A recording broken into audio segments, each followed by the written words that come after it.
আর এই কথাগুলো বলার জন্য কারো ঝান্ডার তলায় আমায় যেতে হয়, এই কথাগুলো বলার জন্য কোন রাজনৈতিক ঝান্ডাও ধরতে হয় না। সবাই আমার পাশে বসেছে, সবাই যে যার বাজার তৈরি করে দিয়েছে, এই ঝান্ডার নিচে এসে অনেকে বড় বড় হিরো হয়েছে। কিন্তু আল্লাহ শুকর কারো ঝান্ডা ধরে আমাকে হিরো হতে হয়, মাথা থেকে বার করে। মুজাদ্দিদ জামান দাদা হুজুরকে ভালোবাসি, তার সংগঠন 1926 সালের জমিয়ত উলামায়ে বাংলা আসাম। বুঝতে পারছেন? আর সার্ভিস কমিশন, মাদ্রাসা সার্ভিস কমিশন দেখতে পাচ্ছেন, এমএসকে এসএসকে আনএডেড মাদ্রাসা যে দেখতে পাচ্ছেন, এগুলো শিক্ষা আন্দোলন আমরা করেছিলাম। 13 দফা কর্মসূচিতে সফল হয়েছিলাম। তার আমরা শ্বেতপত্র তখনকার তদানীন্তন গভর্নমেন্টের কাছে দিয়েছিলাম, যাতে কেউ এটাকে আমাদের দাবি বলে উড়িয়ে না দিতে পারে। কারণ এখন তো রান্না ডালে ফোড়ন দেওয়ার মানুষ অনেক আছে। কিন্তু আপনারা তো সাক্ষ্য আছে, সেই শহীদ মিনার সমাবেশ পীর আল্লামা সাইফুদ্দিন সিদ্দিকী রাহমাতুল্লাহ হাজির ছিলেন, আবুল ফরাজ সিদ্দিকী রাহমাতুল্লাহ হাজির ছিলেন, নূরুদ্দিন সিদ্দিকী রাহমাতুল্লাহ হাজির ছিলেন, সব মুরব্বিরা হাজির ছিলেন। এগুলো তো অস্বীকার করতে পারবেন না। আমরা আন্দোলন করি মুজাদ্দিদের জামানের স্টাইলে। ব্যক্তিগতভাবে আমার ভাইয়েরা সব অনেকে রাজনীতি করে, এটা তার ব্যক্তিগত চয়েস, ভালো কাজ করে, স্যালুট করি তাদেরকে। সে যে দল থেকে করুক, যারাই করুক, ভালোটা ভালো বলবো, খারাপ খারাপ বলবো। ভাইজান কথা বুঝতে পারছেন? তার জন্য আমাকে কারো হয়ে ক্যাম্পেইন করতে হবে 2026 এর ওয়াজ করতে এসে আমি রাজনীতি করে যাব, ও ভুলে যাব আমার দ্বারা হবে। আর যুবকদের বলি, ফুলফুরাকে ভালোবাসতে গেলে দাদা হুজুরকে দেখে ভালোবাসো, কোন রং দিকে ভালোবাসো। কারণ বসিরহাটে কংগ্রেস থাকতে পারে, কিন্তু বসিরহাট কংগ্রেসের নয়। বসিরহাট আল্লামা ফুরফুরায় আইএসএফ থাকতে পারে, টিএমসি থাকতে পারে, কিন্তু ফুরফুরা মুজাদ্দিদ জামান দাদা হুজুর। বলুন না সুবহানাল্লাহ। আর আমার আইডল হলেন মুজাদ্দিদ জামান, ইতিহাসের পাতায় তাকে দেখেছি। আরে ও দিক দিয়ে ঘাবড়াবেন না, এর সঙ্গে কোনো ভাইয়ের কোনো অশান্তিও নেই, দ্বন্দ্ব। আমি পরিষ্কার স্বচ্ছ কথাগুলো বলি। কাউকে খারাপ লাগে, কেন লাগে জানেন? ও টিএমসি করে তাই ওকে খারাপ লাগে। ওকে খারাপ লাগে কেন জানেন? ও আইএসএফ করে তাই খারাপ লাগে। ওকে খারাপ লাগে কেন জানেন? ও সিপিএম বা কংগ্রেস করে তাই খারাপ লাগে। ও যদি সব জার্সি খুলে দিয়ে দাদা হুজুরের জার্সি করে আমার বক্তব্য শোনে, তাহলে এক কথায় বলবে সুবহানাল্লাহ। ঠিক কথা ঠিক বলছি না ভুল বলছি? আর আমি তো বলবোই। এবার কাউকে খারাপ লাগলে ও 100% আমার দরকার নেই। আমার বড় ভাই ইমরান ভাইজান বলে শোনেন না, যে 100টা বাঁশ নিয়ে আমার কিচ্ছু লাভ নেই, একটাই স্টিলের রডই যথেষ্ট। ওই 100টা ফাঁপা বাঁশের আমার কিচ্ছু লাভ নেই। 10টা ছেলে আল্লাহ শুকর আপনার এলাকায় পেটে বিদ্যা বুদ্ধি যদি থাকে, ওই 10টা ছেলের মধ্যে বেরাবেরাবেরি থাকবে। এটা আমার চ্যালেঞ্জ। ভাইজান কথা ঠিক বলছি না ভুল বলছি? বুঝার চেষ্টা করুন। কারণ ইন্টেলেকচুয়াল ছেলেরা বসেছে, চেহারা চোখ মুখ দেখলে আমি বুঝতে পারি।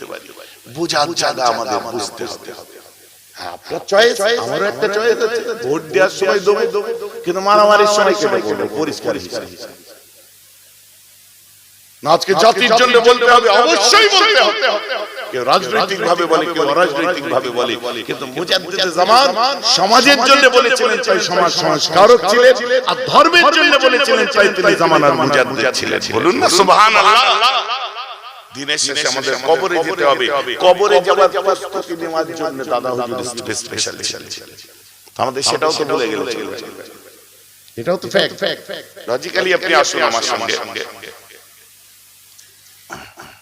অতএব কারোর সঙ্গে আমার তালাক হয় না, আর কারোর সঙ্গে দুশমনিও হয় না। সবার সঙ্গে মহব্বত আছে। আমি আমার পিওভি যেটা, আমার যেটা পারসেপশন, আমি সেটা আপনার সামনে বলতে পারবো না। এতটুকু স্বাধীনতা আমার নেই। আপনার পয়েন্ট অফ ভিউ আপনি বলতে পারবেন না। বাকি আমার মজলিসে এখানে দেখুন, আইএসএফ করা ছেলেরাও বসতে পারে, টিএমসিও বসতে পারে, কংগ্রেসও বসতে পারে, সিপিএমও বসতে পারে। ওটা আমার বিজনেস নয়, ওটা নিয়ে আলোচনা করা আমার কাজ নয়। আমি বরং আপনাদের কাছ থেকে অ্যাসেম্বলির রাস্তা কিভাবে দেখবেন এটা আমি বলবো না, পার্লামেন্টের রাস্তা কি করে দেখবেন বলবো না। আমি আপনাকে আল্লাহর জান্নাতের রাস্তা কি করে দেখবেন, আমরা সকলে কিয়ামতের দিনে লেওয়াউল হামদের নিচে দাঁড়াবো, কি করে সেই রাস্তা পাবো, ওই সিরাতুল মুস্তাকিমটাই দেখাতে যথেষ্ট। বুঝতে পারছেন? যার জন্য হাত তুলুন, আমি যাকে ভোট দিতে বলবো দেবেন, অনেকে হাত তুলে তুই আমার কাছে অ্যাসেম্বলির রাস্তা দেখতে যাচ্ছিস, পার্লামেন্টের রাস্তায় আমার কাছে তো সিরাতুল মুস্তাকিম দেখতে চান। আল্লাহ তোকে আমাকে উভয়কে যেন ওই রাস্তায় চালায়। এর কথা ঠিক বলছে না ভুল? আমার ভাই, অতএব আপনার ব্যক্তিগত চয়েসই আপনি ভোট দেন, ওখানে আমার ইন্টারফেয়ার থাকবে না। আমি একবার বলবো না আর কোনোদিন আমার এত ভালোবাসার ছেলে আছে জীবনে জিজ্ঞেস করিনি যে কোন পার্টি করিস, জিজ্ঞেস করিস মাথায় কোরআন দিয়ে জিজ্ঞেস করিস, কারণ ওটা আমার বিজনেস নয়। আমি এই ফিল্ডে কাজ করছি, আমার বাপ দাদু শ্রম মেহনত আছে তাই করছি। আলহামদুলিল্লাহ, যদি আমি এই ফিল্ডে না আসি আমার কোনো অসুবিধা নেই, বরং এতে আমার ক্ষতি। অল্প হলেও কিছু তো করি আমি নাকি 2009 সাল থেকে। আব্বাকে দেখেছি, চাচাকে দেখেছি, চাচা জানদেরও এখনো দেখছি। আমার মুরব্বিগুলো এখনো গলা ফাটিয়ে বেড়াচ্ছে আপনাদের কাছে। এদের এই মেহনতকে সম্মান দেওয়ার জন্য সপ্তাহে 3 দিন আমি বারবার ইদানিং একটু ঘন ঘন বার হচ্ছে। কোন জলসালা এখানে বলুন তো, আমার হাতে নজরানা দিয়েছেন আর আমি মুখে জিজ্ঞেস করেছি কত আছে,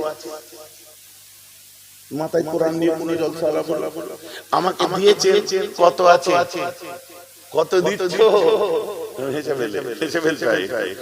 কত দিচ্ছ জিজ্ঞেস করে একটা জল অন ক্যামেরা অন মাইক্রোফোন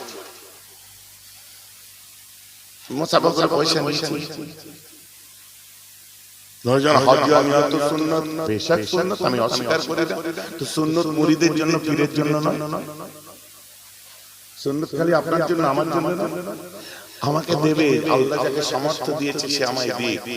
আর আপনি আমায় দিচ্ছেন সাইকেলে টিউশ আনতে গেলে আপনার টেনশন হচ্ছে, বাইকের 100 টাকার বেশি তেল কিনে হিসাব করে 100 টাকার তেল দিবে বেশি বেশি পাঁপনা পুরো পরেশান হয়ে গেছে। মেশিন সাথে বাসে বোধহয় 6000 টাকা খরচা হয় আর তেল দেয় 25 টাকা 50 টাকা।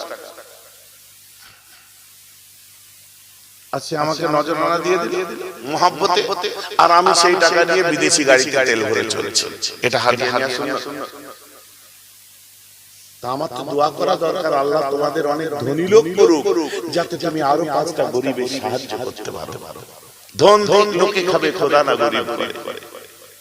কোনদিন বলেছি বাবা তোমার জাকাতের 100 পিস লুঙ্গি আমাকে দিও, 50 পিস শাড়ি দিও, 200 টাকা কোরআন শরীফ দিও, জীবনে বলেছি। কারণ আল্লাহ তোমাকে ধনী লোক করেছে তোমার এলাকা, তোমার আত্মীয় স্বজনের জন্য।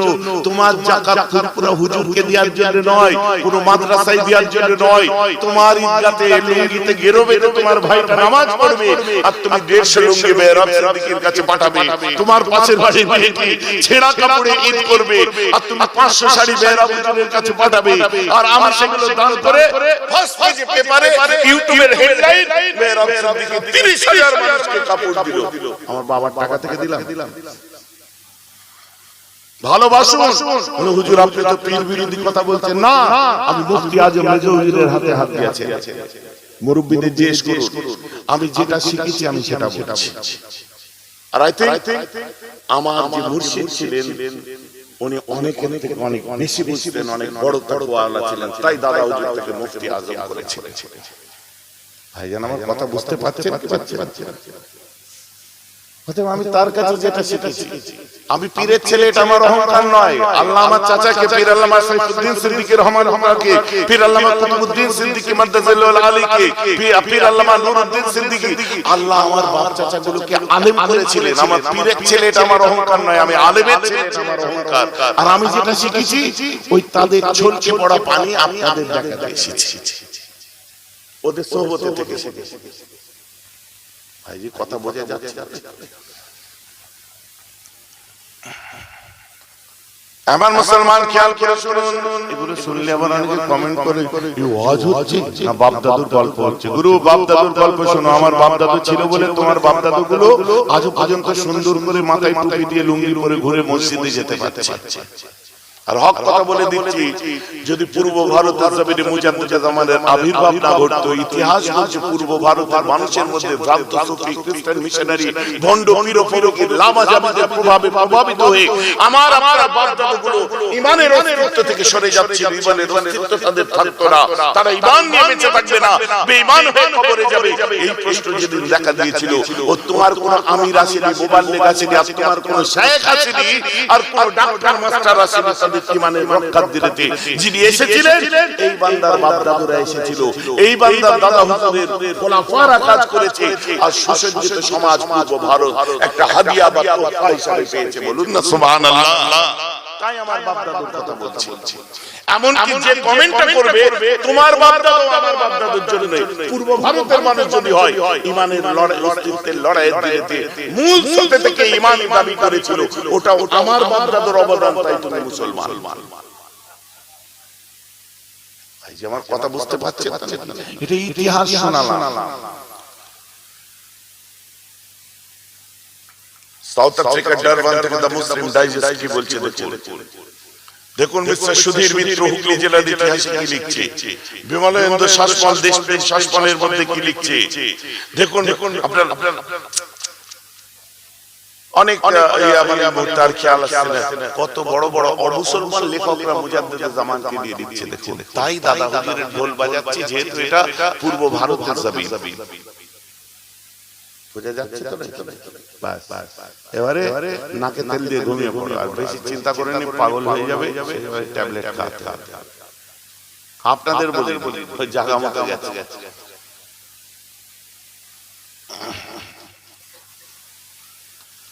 আমার মুসলমান খেয়াল করে শুনুন, আমার রাসূল যখন ঘুরে গেলেন, আবু বকর সিদ্দিক ঘুরে গেলেন, ওমর ফারুক ঘুরে গেলেন, ওসমান গনি ঘুরে গেলেন, হযরত আলী ঘুরে গেলেন। আমার রাসূল বলছেন, এই আলী তুমি ঘুরলে কেন? আপনাদেরকে যদি প্রশ্ন করি, জিবরাইল সাহাবাদের কাছে ছিল না নবীর কাছে? আমার নবীজির কাছে। তো আমার নবীজি ঘুরে যেতে পারতেন কিবলার দিকে, কাবার দিকে ঘুরতে পারতেন, ইনারা ঘুরলেন কেন? নামাজি দিকে দেখে বোঝায়। হে আলী তুমি ঘুরে গেলে কেন গো? বলছে হুজুর ওই আসহাবে সালাসাকে দেখলাম, ওসমান গনি ঘুরলো, ওমর ফারুক, আবু বকর সিদ্দিক ওরা ঘুরেছে, ওদের দেখা দেখে আমি ঘুরেছি। আয় ওসমান দাঁড়ে আকামে বসে তোমাকে এই শিক্ষা দিয়েছি, তুমি ঘুরলে কেন? বলছে হুজুর আমি কি করব, ওমর ফারুক ঘুরেছে তাই ঘুরেছি। ওমর তুমি ঘুরলে কেন? বলছে হুজুর আবু বকর সিদ্দিক ঘুরলে। আবু বকর আপনি কেন ঘুরলেন? বলছে কিবলা ওদিকে না ওদিকে আমার বুঝার প্রশ্ন আসছে না, আল্লাহ এদিকে না ওদিকে আবু বকর জানতে চাই না, আমার কলিজা আমার রাসূল যেদিকে আমি আবু বকর সেদিকে। বলুন না সুবহানাল্লাহ। নীতিটাকে ঠিক করে দিলেন। নতুন খবর কিছু না, আমার রাসূলকে কত কিছু বলেছে, বিদ্রুপ করেছে, গালাগাল করেছে, সেদিন থেকে অদ্যবধি নবীজি আমার দুনিয়ার বাদশা রাস্তা দিয়ে হেঁটে আসছেন, আবু জাহেল কোন ভক্ত হঠাৎ আমার রাসূলকে দেখার পরে হঠাৎ ভিতরে একটু বদমাইশি এসে গেছে, রাস্তা থেকে কিছু পাথর কাকর তুলে নিয়ে হাতে পিছনে লুকিয়ে নিয়ে আমার নবীকে বলছেন, এই ভাতিজা মুহাম্মদ সাল্লাল্লাহু আলাইহি ওয়াসাল্লাম, এই ভাতিজা বলো তো দেখি তুমি নবী কেরাম হয়েছে একটু দেখি, আমার হাতের মধ্যে কি আছে তুমি একটু বলো। আমার রাসূল পোলাইটলি বলেছিলেন, আপনার হাতে কি আছে আমি বলতে যাব না, বরং আপনার হাতে সেই বলে দেবে আমি কে। আবু জাহেলের হাতের পাথরের ভেতর থেকে কালমা শাহাদাতের আওয়াজ আসতে আরম্ভ করে দেয়। কালমা শাহাদাতের আওয়াজ আসছে, জাদু করে দিয়েছে বলে চলে চলে নবীকে জাদু করে বলেছে।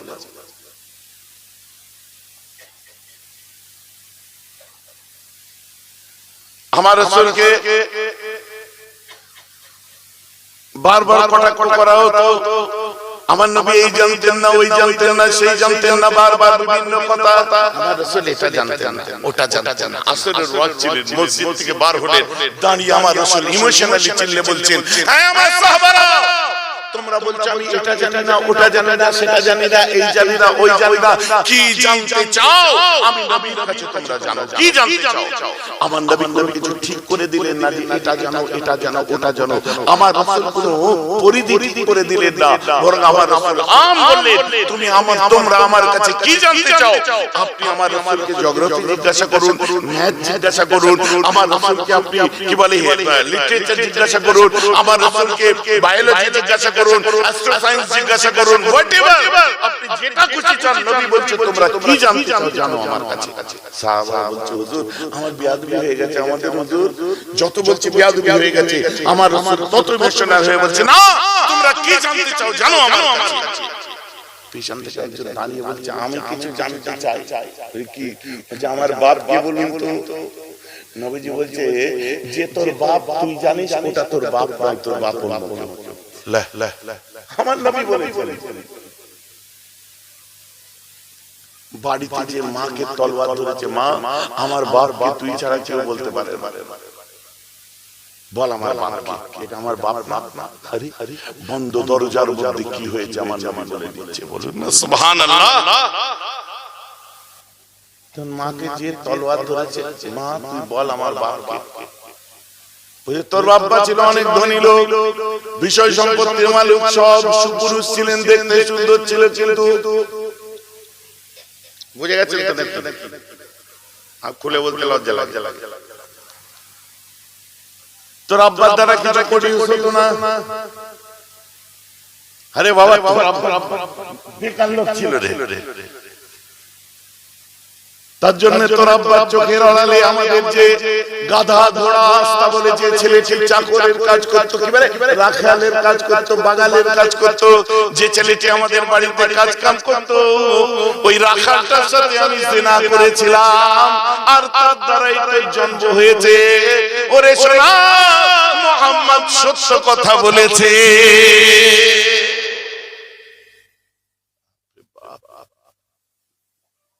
নবী সম্পর্কে যদি একটু ন্যূনতম জ্ঞান থাকতো, mister sir William board the democracy of Islam খুলে দেখুন, সে বলছে I am disciple and also follower of Jesus, but Prophet Muhammad is the perfect person in all the world.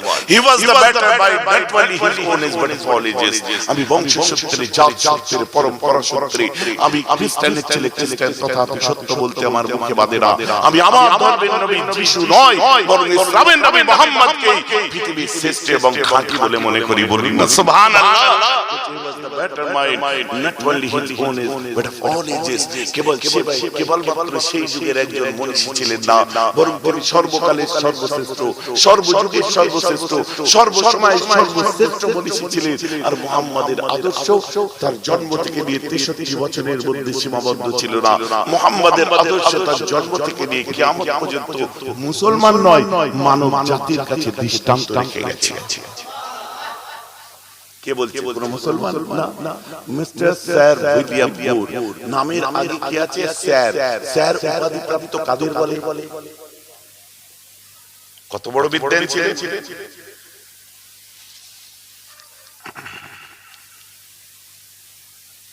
আমরা পেয়েছি সব জব্দ করে রাখতে পারি, আমরা সব পেয়েছি জব্দ করে রাখতে পারি। আমরা মানিক পেয়েছি কিন্তু কাঠুরের হাতে মানিক পড়লে হবে। আমার যুবকদের বলি, হ্যাঁ আমার নওজওয়ান ভাইরা আরেকটা গল্প শুনিয়ে শোনো।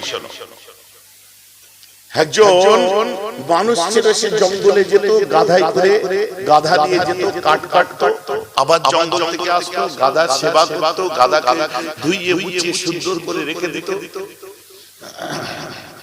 একদিন গাধাটা বড় ক্লান্ত হয়ে গেছে, জঙ্গলের মধ্যে তাকে পানি পান করে পরিষ্কার করবে, কি করবে খুঁজতে খুঁজতে একটা সুন্দর পাথর পেয়েছে। পাথর দিয়ে গাধার গা ঘষতে ঘষতে ঘষতে ঘষতে গাধার পেটে মাথায় আপনার কোমরে সব জায়গা বুঝলেন।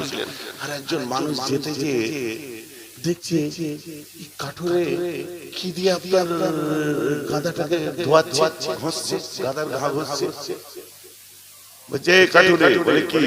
বলছে তুই গাধাকে যে পাথরটা দিয়ে ঘষছিস একবার দেখি।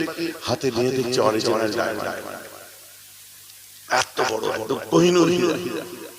এই শোন না, ওই পাথরটা আমায় দিবি? কত পড়ে আছে নিয়ে নাও।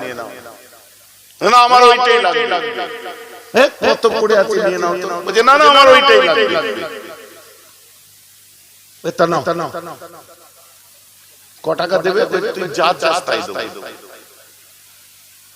এত বড় কোহিনূর, আমি তোকে 200 টাকা দেবো, দিবি? 200? মনে মনে কত বড় পাগল, 200 টাকা একটা পাথর।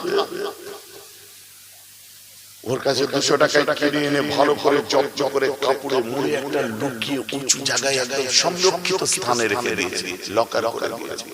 কারণ কানো কান খবর যেন না হয়, কারণ ও মানিক চিনেছে কি জহরি ছিল মানুষটা, আর গাধাটা যে ধোয়াচ্ছিল কাঠুরে ও মানিক দিয়ে ধোয়াচ্ছিল, হিরে ডায়মন্ড দিয়ে ধোয়াচ্ছিল, আর জহরি চিনে ফেলেছে। ডায়মন্ডটা নিয়ে গেছে, দিয়ে যে উপরে তুলে রেখে দিয়েছে, 1-1.5 মাস খবর নেই। যখন দেখছে কানো কান কেউ জানতে পারেনি, এবারে হাসি খুশি করে কাপড়টা খুলে দেখে পাথরটা ভেঙে চুরমার হয়ে গুঁড়ো গুঁড়ো হয়ে গেছে। কপালে হায় হায়, দুঃখে পাথরকে বলছে, হে পাথর, তোকে দিয়ে গাধার পাছা ঘষেছে তখন ভাঙলি, গাধার পেট ঘষেছে তখন ভাঙলি, গাধার পা ঘষেছে তখন ভাঙলি, আমি জহরি তোকে যত্ন করে তুলে রাখলাম, তুই ভেঙে গেলি। পাথর তখন বলছে, ও কাঠুরি, ও আমার মর্ম বোঝে না, তাই জন্য আমাকে নিয়ে গাধার পাছা ধুইয়েছে। ও কাঠুরি মানে কি জিনিস বুঝে না বলে গাধার পা ধুইয়েছে। তুই তো জহরি, তুই তো আমার মূল্য জানিস, তুই আমার মূল্য মাত্র 200 টাকা দিলি। আমার বুকটা এখানেই ভেঙে চুরমার হয়ে গেল। কথাটা আমার বুঝতে পারছেন? আল্লাহ তোমাদের সামনে মানিক দিয়েছে আমার যুবক ভাইরা, ওরা কি বুঝবে, ওরা কি জানে পাগলা জোকার গুলো, আমরা তো মর্মটা বুঝি। আমাদের দ্বারা সেগুলো যেন কোনোভাবে মিসইউজ না হয়, আমাদের দ্বারা যেন সেগুলোকে নিয়ে কোনো রকম ছেলে খেলা না হয়। বলি আউলিয়ারা তাদের জীবনের পরিশ্রম, আমাদের কাছে তাদের অনেক কিছু মূল্যবান রক্ত দিয়ে গেছে, ওগুলো সংরক্ষণ যদি ঠিক মতো না করে মূল্যায়ন না করতে পারি, প্রকৃত তার মূল্য যদি আমরা না দিতে পারি, তাহলে তো তাদের মন ভেঙে চুরমার হবেই। এই যে আমার কথা বুঝতে পারছেন? যা যা ভাইরা, কটা বাজে?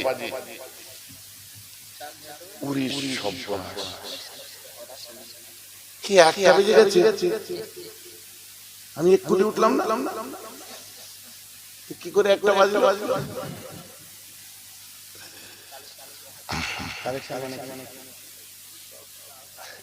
এই সব আগাই গজিল টজিল আমি তো জানি না কি হবে। ভাই যে আমার কথাগুলো বুঝতে পেরেছেন তো নাকি? যুবকেরা বুঝতে পেরেছে তো? তর্ক না, এটা আমি বাস্তব উপমা দিই। যারা আমাকে খুব কার্ডিয়ালি ভালোবাসে তাদেরকে আমি বলি। কদিন আগে আমার সাথে একটা ইনসিডেন্ট ঘটেছে। একজন মানুষ খুব সামনাসামনি আমাকে অপমান করেছে। অপমান মানে জানি না আসলে তার ইন্টেনশন কি ছিল। কেন বলছি? বোঝার জন্য। আমাকে সামনাসামনি এসে বলছে, আপনার কোথায় বাড়ি?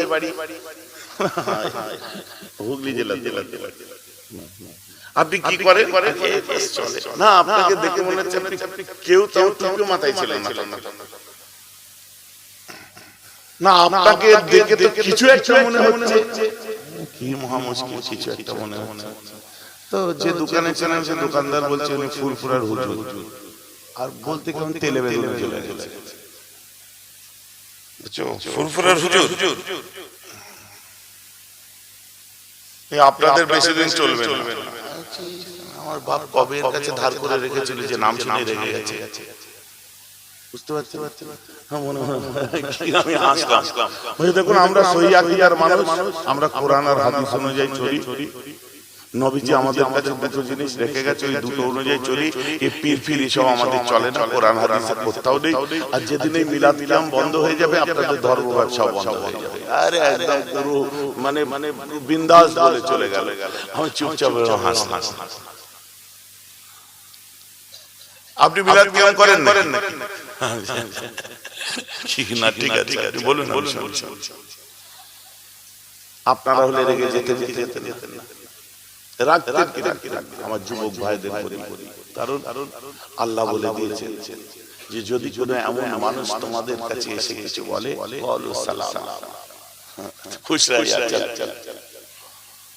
কারণ তুমি বুঝতে পারছো তার গ্রেডটা তোমার সেকেন্ড টাইম লাগে না মাপতে, তার লেভেলটা কোন লেভেল তোমার সেকেন্ডও লাগবে না মাপতে। আমি শুধু এতটুকু বললাম, ইটস আওয়ার রিলিজিয়াস ডাইভার্সিটি, মানে এটাই হচ্ছে আমাদের ধর্মীয় বৈচিত্র্য, যেখানে কাদিয়ানীও আছে, শিয়াও আছে, আলে হাদিস আছে, সব আছে। খুব বুঝতে পারে, ঘরে যে শুনে বুঝতে পারে যে আমি অন্য কোন দলের নাম বলবো, একই পাল্লায় কাদিয়ানি, শিয়া সব এক পাল্লায় বাঁধা দিয়েছে। ঘরে যে ভাবো তর্ক করার দরকার নেই।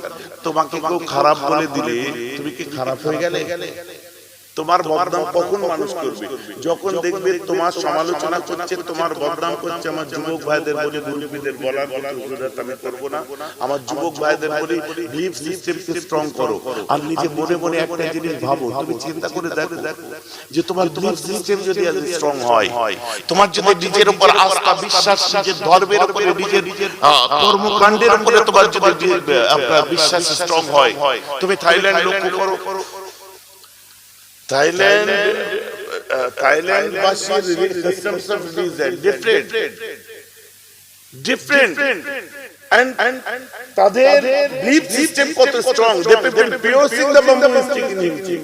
We are saying that is torture, but they say it's not torture, but we are getting purified, our Lord getting released to us. See the South India, they people carrying the Durga lamination as open warning.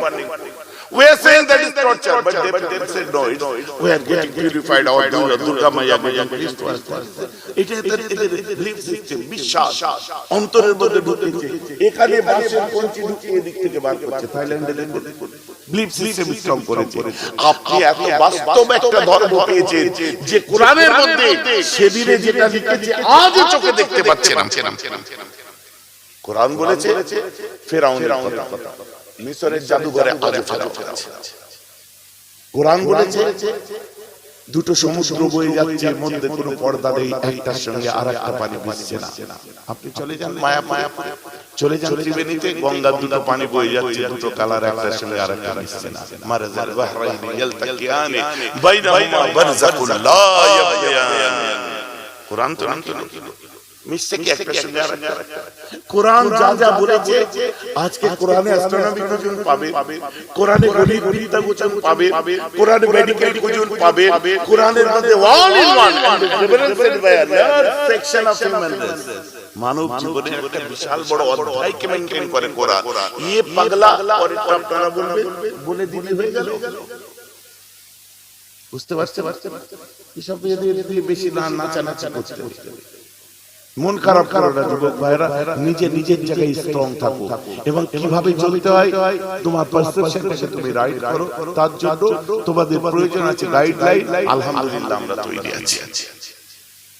ভাই কথা বুঝতে পারছেন?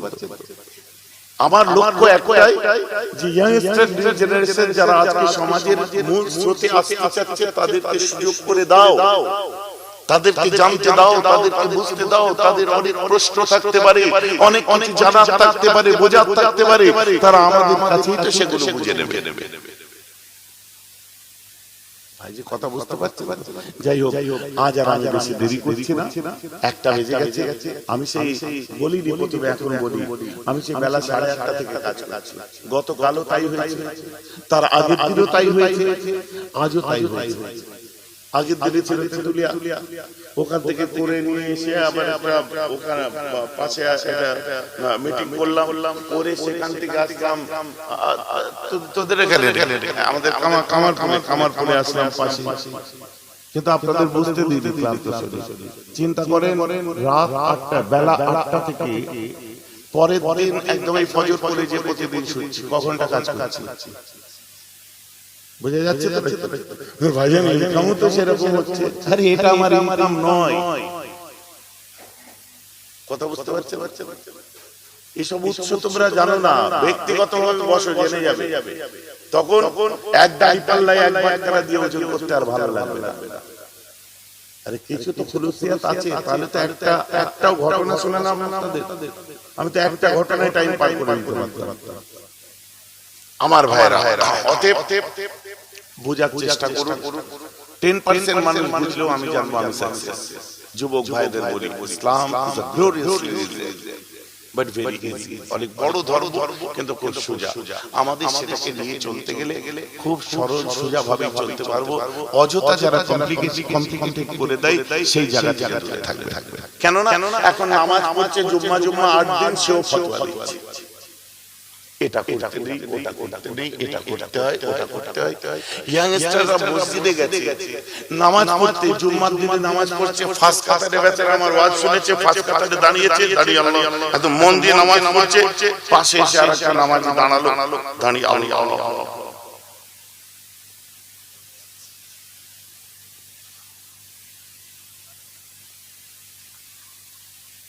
ये नामाज पढ़ते पढ़ते আর চাঁদে আরে তাদের সামনের কাতারে আসবে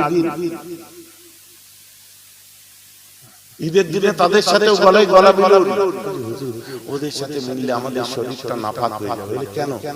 অসুবিধা আছে। কি অসুবিধা আছে? মাল খায়, মাল খায়। আপনি বলেন এই মজলিসে একটাও গাঁজা করে বসে নেই, এই মজলিসে একটাও মদ খাওয়া ছেলে বসে নেই, এই মজলিসে আপনারা বলেন আছে নিশ্চয়ই, এই মজলিসে একটাও পড়লিয়া ছেলে বসে নেই, এই মজলিসে একটাও সুদ করতে বললে বলবেন ভাইজান ডাইরেক্ট বলছেন আপনাকে আর দাওয়াত করবে না। একবার দাওয়াত করতে যে কমিটির কতবার ঘুরতে হয়েছে জিজ্ঞেস করুন, 10 বার ঘুরতে গেলে আমি দেখতেই পারি না, আমার টাইম শেষ সন্ধ্যাবেলায় 2 ঘন্টা আমার কোনো গতি নেই।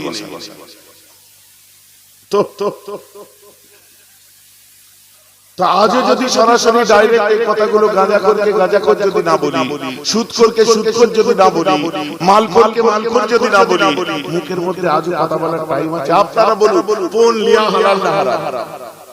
আরে জোর করে বলুন, যারা নিয়েছেন তারা বলুন হারাম। কোন নেয়া কি হারাম। কিন্তু আমি আমার যুবক ভাইদের একটা কথা বলতেই পারি, তোমরা কোনদিন আমাদেরকে প্রশ্ন কিসের জন্য করুনি, আজকে তার উত্তর দাও। কারণ কোন নিয়া কি বললে তোমরা জোরে বলুন। বিয়েটা কি মাস্টারে পড়ায়? বিয়েটা ডাক্তারে পড়ায়? বিয়েটা উকিলে পড়ায়? বিয়ে কারা পড়ায়? প্রশ্ন করেছে সেই আলেমকে, হুজুর যৌতুকের বিরুদ্ধে ওয়াজ করেন কিন্তু বিয়েটা কেন পড়ায়? করিনি আমরা প্রশ্ন। বাবা ওরা হুজুর কোথায় বদদুয়া দেবে, দূর হয়ে যাবে, আমরা করিনি প্রশ্ন। আরে ওই ছেলেটি গাঁজা খাওয়ার আঙ্গুল তুলে দেওয়া অনেক সোজা ব্যাপার। আপনি প্রশ্ন করেছিলেন ভাইজান আপনি আমায় গাঁজাখোর বলছেন, কিন্তু এবছরে আপনার যাকাত কত টাকা হয়েছিল পারফেক্ট কয় হিসাবটা বলুন তো। 100 জনের মধ্যে 10 জন জানেই না তার কত টাকা যাকাত হয়, আর 10 জন জানে, 100 জনের 90 জন জানেই না তার কত টাকা যাকাত হয়, আর 10 জন জানে যারা দেয়। এখন আপনি বলুন যদি মদ খাওয়া হারাম হয়, গাঁজা খাওয়া হারাম হয়, তো যারা গাঁজা খায় মসজিদের তেজ সীমানা মারায়, যারা মদ খায় মসজিদের তেজ সীমানা মারায়, আর যে জাকাত মেরে খাচ্ছে নিজের বউ বাচ্চা নিয়ে ঘরে বসে হারাম খাচ্ছে জাকাত না দিয়ে, ওরা 5 ওয়াক্ত নামাজও পড়ে। একবারে বলেছেন যে আপনারা নামাজ পড়ে হারাম খান কেন? আপনাদের থেকে আমরা ভালো আছি, মাল খেতে পারি, মসজিদ চত্বরে গেছিলাম, আপনি হারাম খেয়ে মসজিদে যাচ্ছেন, তাহলে আপনার আমার তফাৎ নেই। আমিও হারাম কর, আপনিও হারাম কর, আপনি নামাজি হারাম কর, আমি বেনামাজি হারাম কর। আপনি সুদ খেয়ে টলেন না, ঘুষ খেয়ে টলেন না, জাকাত মেরে খেয়ে টলেন না, আমরা একটু দিলে টলতে টলতে আসি, তফাৎ এতটুকুই, বাকি দুজনেই হারাম হারাম কলা করি বলেছেন। এই যে আমার কথা শুনতে খারাপ লাগছে, আঙুল তুলে দেয়া খুব ভালো ভালো গাঁজাখোর, তা আমাদের সমাজে জাকাত মেরে খাওয়া সুদ নেই। তাহলে কেউ কোনদিন বলে ডাইরেক্ট বললে আগামীবারে যদি দাওয়াত না করে হুজুর এরকম বলবেন, দাওয়াত করেন না কিছু করে 50 লাখ টাকা দিলে যাব, হক কথা শোনার কান থাকবে, নিয়ে আসুন, গোলাম হয়ে দৌড়ে আসবে। দুঃখ নিলেন নাকি কথায়, তারপরেও বলবো আপনি হারাম। দুঃখ নিলেও বলবো ভাইজান আপনাদের দোষ, বললাম তো আমরাও তাতে আবার সাথ দিচ্ছি বিয়ে পড়া। ভাইজান আমাদের মধ্যে সব পড়াবে না তো কে পড়াবে? আরে 50টা ছেলে ইমামের পাশে দাঁড়ান, মসজিদে যান, আপনারাও নামাজি হন, 50টা ইয়াং ছেলে ইমামের পাশে দাঁড়িয়ে বলুন যে আমাদের ইমাম সাহেব যখন তোর মেয়ের কন্যা বিয়ে পড়াবে না বলেছে তো পড়াবে না, বাস ওনার সাথে আমরা আছি। কারণ আমাদের ইমাম রেখেছে নামাজ পড়াবার জন্য, ওদের পিছনে আমাদের মুরব্বিরা নামাজ পড়ে।